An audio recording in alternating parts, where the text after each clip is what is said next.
صح فطوركم. اليوم جيتكم بتحلية البرتقال، تحلية راقية وبنينة سهلة التحضير واقتصادية. تابعوني في التفاصيل. بسم الله. تحلية البرتقال تاعنا فيها 3 طبقات. نبدأ بالطبقة الأولى. نحط في كاسرونة نصف لتر حليب، نضيفوله 3 ملاعق كبار معمرين مايزينا، نضيفوله 3 ملاعق كبار معمرين سكر، زائد ملعقة صغيرة زبدة. نضيفوله مبشور البرتقال، نخلطهم مليح مليح وهما باردين، ومن بعد نحطهم فوق النار ونبقى نحرك حتى يختار الخليط ويعقد. هنا لا كان عندك لاروم تاع البرتقال قادرة تزيدي تضيفي في الطبقة الأولى نقاط. أنا ما عنديش، ما ضفتش. نفرغوهم في الليمون تاعنا. وهكا نكونوا كملنا الطبقة الأولى. نروح لطريقة تحضير الطبقة الثانية. نعصر حبات البرتقال. أنا عندي 3 حبات صغار، جاوني كاس كبير معمر تاع عصير البرتقال. عصرتهم.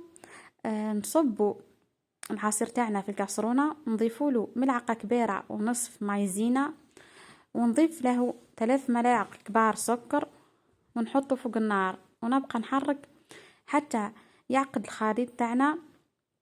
كي يعقد الخليط تاعنا وتكون جمدت الطبقة الأولى، نصبه في الكيسان تاعنا فوق الطبقة الأولى، نخليه في الثلاجة يبرد.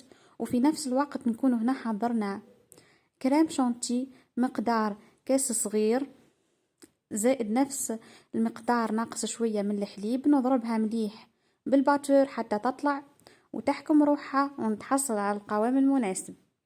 ومن بعد نعمرها في البوش تاعنا ونزين بها. هنا الديكور كما تحبي حسب وش راح عندك في المنزل متوفر. ما بقالي غير نقول لكم جربوا هذه الوصفة، صدقوني هايلة وسهلة واقتصادية وبنينة. هنا حبيت تنوعوا في التحليات. درت لكم تاع الفراولة وتاع البرتقال، ان شاء الله تستفادوا معنا في تحليات اخرين. وان شاء الله تستفادوا معنا في وصفات متنوعة. ما عليكم غير تبارطاجوا رابط القناة لحباباتكم وصحاباتكم. ما عليكم غير ديروا لنا لي جيم ولي كومنتير وابوني للقناة.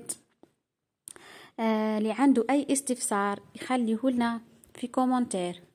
اللي عنده حاجة حابنا نحضروها له خليها لنا في كومنتير. ما بقالي غير نقول لكم صحة سحوركم. وسلام. بون ابيتي.